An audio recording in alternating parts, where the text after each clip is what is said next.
ପ୍ରଥମେ ଓଡ଼ିଶାର ଏ ଚତୁର୍ଧାମର ଜଗତର ନାଥ ମହାପ୍ରଭୁ ଏ ଜଗା କାଳିଆ ଏ ଜଗନ୍ନାଥ ମହାପ୍ରଭୁଙ୍କୁ ମୋର କୋଟି ପ୍ରଣାମ, କୋଟି ଦଣ୍ଡବତ ଏବଂ ମା ସୁଭଦ୍ରା ଦେବୀଙ୍କୁ ମୋର କୋଟି ପ୍ରଣାମ, କୋଟି ଦଣ୍ଡବତ, ବଳଭଦ୍ର ମହାପ୍ରଭୁଙ୍କୁ ମୋର କୋଟି ପ୍ରଣାମ, କୋଟି ଦଣ୍ଡବତ।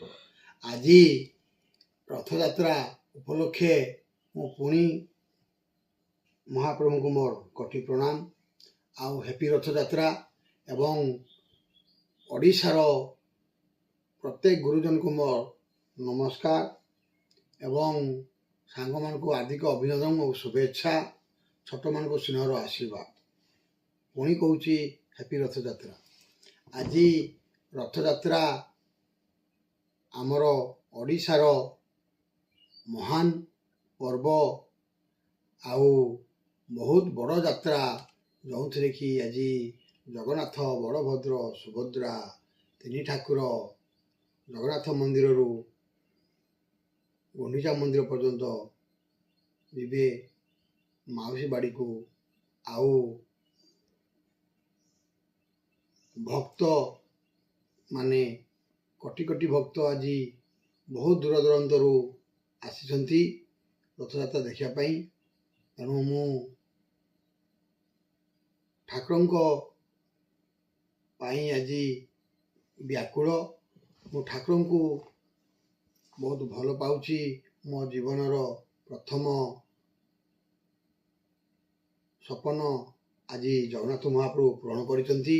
ପ୍ରଥମେ ମୁଁ ଏହି ପ୍ରୋଜେକ୍ଟ ଯେତେବେଳେ ଆରମ୍ଭ କଲି, ପ୍ରଥମ ମୁଁ ଜଗନ୍ନାଥ ମନ୍ଦିରରୁ ଦର୍ଶନ କରି ଆସି ଓଡ଼ିଶା ଗଭର୍ଣ୍ଣମେଣ୍ଟର ସେକ୍ରେଟେରିଏଟ୍ରେ ପ୍ରବେଶ କରି ମୁଁ ପ୍ରଥମ ହେଲ୍ଥ କେୟାର ପ୍ରୋଜେକ୍ଟର ହେଲ୍ଥ ଆୱାରନେସ୍ ଏବଂ DDT ଏବଂ ଆଶାମାନଙ୍କୁ ଟ୍ରେନିଂରେ ମୁଁ ଜଏନିଂ କରିଥିଲି। ତାପରେ ମହାପ୍ରଭୁ ଜଗନ୍ନାଥଙ୍କର କୃପାରୁ ମୁଁ ଅନୁଷ୍ଠାନ ପାଇଁ ପ୍ରପୋଜାଲ୍ ଆଣିଲି। BSc ନର୍ସିଂ, ANM, GNM ଏସବୁ ପ୍ରପୋଜାଲ୍ ଆଣିଥିଲି। ସେହି ପ୍ରପୋଜାଲ୍ ଆମର ସ୍ୱର୍ଗତ ଶ୍ରୀ ଚୈତନ୍ୟ ପ୍ରସାଦ ମାଝୀ ତାଙ୍କୁ ନେଇ ସେକ୍ରେଟାରୀ ଯାଇଥିଲେ। 7 ଦିନ ଭିତରେ ସେ ନର୍ସିଂ କଲେଜକୁ ପାରମିସନ୍ କରିଦେଇଥିଲେ। ଏହିପରି ମୁଁ କହିବି, ଆଜି ଜଗନ୍ନାଥଙ୍କର ଧାମ ଆମ ଓଡ଼ିଶା, ପୁରୀ ହେଉଛି ମହାପବିତ୍ର ତୀର୍ଥ ସ୍ଥାନ।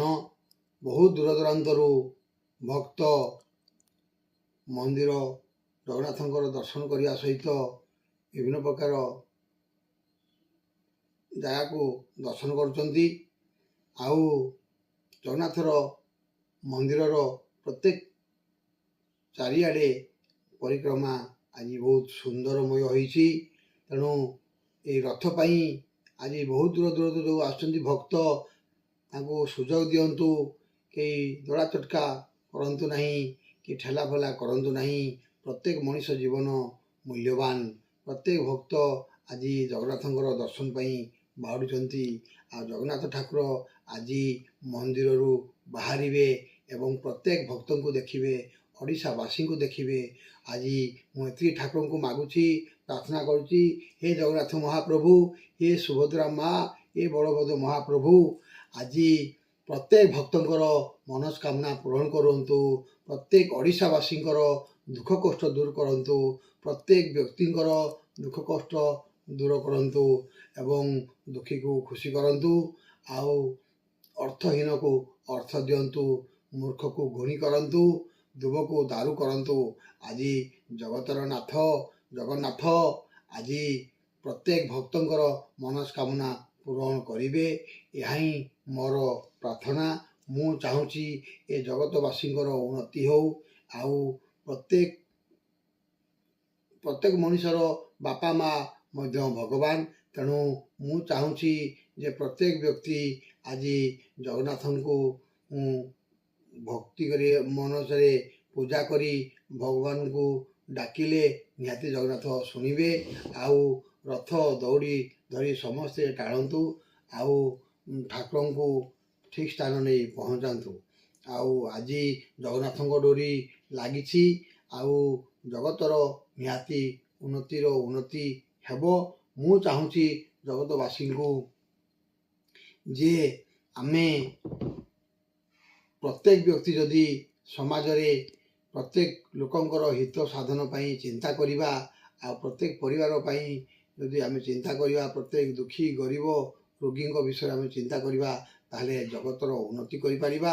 ଆଉ ଜଗନ୍ନାଥ ଠାକୁର ମହାପ୍ରଭୁ ଚାହୁଁଛନ୍ତି ପ୍ରତ୍ୟେକ ଭକ୍ତ ମୋର ଖୁସିରେ ରୁହନ୍ତୁ। ତେଣୁ ଆମେ ପରସ୍ପର ପ୍ରତ୍ୟେକ ଦୁଃଖରେ ସାହାଯ୍ୟ କରିବା, ପ୍ରତ୍ୟେକ ସୁଖର ସାଥିରେ ଖୁସିର ସାହାଯ୍ୟ କରିବା, ଏସବୁ ଆମର ଧର୍ମ ନିହାତି ଜରୁରୀ। ତେଣୁ ମୁଁ ଆଉ ବେଶୀ କିଛି କହୁନାହିଁ, ଏତିକି କହିବି, ହେ ଜଗତର ନାଥ ଜଗନ୍ନାଥ ମହାପ୍ରଭୁ, ତୁମେ ରଖ ଏ ଜଗତର ହେଳା, ତୁମେ ଜଗତକୁ ଟେକି ରଖିପାରିବ, ଆମମାନଙ୍କୁ ଭଲ ପିଲା କରି ଗଢ଼ିବ, ଆମ ମନକୁ ସଜ ଫୁଲ କରିଦିଅ, ଆମ କାମକୁ ସିଦ୍ଧ କରିଦିଅ। ଆମେ ଦାନିକର୍ଣ୍ଣ ହୋଇପାରିବୁ, ଆମେ ଦାନ କରି କରି ମରିବୁ, ଆମେ ସଦାବେଳେ ସତ କଥା କହିପାରିବୁ, ଆମ ମନରେ ହୃଦୟରେ ଭକ୍ତିରେ ସବୁ ବୀରପଣ ଭରିଦିଅ। ଆଉ ଆମ ମୁଣ୍ଡରେ ଶିକ୍ଷାର ବିଦ୍ୟା ଭଣ୍ଡାର ଭରିଦିଅ। ମହାପ୍ରଭୁ ତୁମେ ହିଁ ଏ ଜଗତର ନାଥ, ତୁମରି କୃପାରୁ ଆଜି ଏ ଜଗତର ଉନ୍ନତି ହୋଇ ଚାଲିଛି, ତୁମରି କୃପାରୁ ଆଜି ଜଗତର ପରିବର୍ତ୍ତନ ହୋଇଛି। ପ୍ରତ୍ୟେକ ଲୋକଙ୍କର ପରିବର୍ତ୍ତନ ହେଉଛି। ତେଣୁ ମୁଁ ଚାହୁଁଛି ସବୁବେଳେ ତୁମରି ପାଦ ତଳେ ଆମେ ରହିଥାଉ, ଆଉ ତୁମରି ଯଶ ଜଗତରେ ଉଡ଼ୁ, ଆଉ ବହୁତ ଦୂର ଦୂରରୁ ଭକ୍ତ ଆସି ଆପଣଙ୍କ ଦର୍ଶନ କରନ୍ତୁ। ଜୟ ଜଗନ୍ନାଥ, ଜୟ ଜଗନ୍ନାଥ, ଜୟ ଜଗନ୍ନାଥ। ମହାପ୍ରଭୁ ତୁମ ପାଦ ମୋର କୋଟି କୋଟି ପ୍ରଣାମ, କୋଟି ଦଣ୍ଡବତ ନମସ୍କାର। ଯାହା ଭୁଲିଛି ମୋର କ୍ଷମା କରିବେ। ଜଗତବାସୀ ଆଜି ପ୍ରତ୍ୟେକ ଦୁଃଖୀ ଗରିବ ଲୋକଙ୍କର ମୁଁ ଦୁଃଖ ସୁଖର ସାଥୀ ହେବି। ଆଉ ସ୍ୱାସ୍ଥ୍ୟ ଶିକ୍ଷାର ଉନ୍ନତି କରିବା ପାଇଁ ମୁଁ ଯେଉଁ ପ୍ରକଳ୍ପ ଚେଷ୍ଟା ଜାରି ରଖିଛି, ପ୍ରତ୍ୟେକ କଲେଜ ଯାଇ ଯେଉଁ ମୁଁ ଫେଲିଟେସନ୍ କରୁଛି, ପ୍ରତ୍ୟେକ ଶିକ୍ଷାର୍ଥୀ ଏବଂ ବିଦ୍ୟାର୍ଥୀମାନଙ୍କୁ ଟପରମାନଙ୍କୁ ମୁଁ ଯେଉଁ ସମ୍ବର୍ଦ୍ଧନା କରୁଛି, ଯଦି ମୋର କିଛି ବି ଭୁଲ ହେଇଥାଏ ମୋତେ କ୍ଷମା କରିବେ। ଆଉ ମୁଁ ନିହାତି ତୁମମାନଙ୍କର ଦୁଃଖ ସୁଖର ସାଥୀ ହେବି। ଆଉ ଯେଉଁ ବ୍ୟକ୍ତିମାନେ IAS IPS ପାଠ ପଢ଼ିବା ପାଇଁ ଉଦ୍ୟୋଗୀ ହେବେ, ତାଙ୍କୁ ନିହାତି ମୁଁ ବହି ପ୍ରଦାନ କରିବି ବୋଲି ଆମର ଏ ମୟୂରଭଞ୍ଜବାସୀକୁ ମୁଁ କଥା ଦେଉଛି। ଆଗକୁ ନିହାତି ସହଯୋଗ କରିବି। ନମସ୍କାର। ଜୟ ଭାରତ।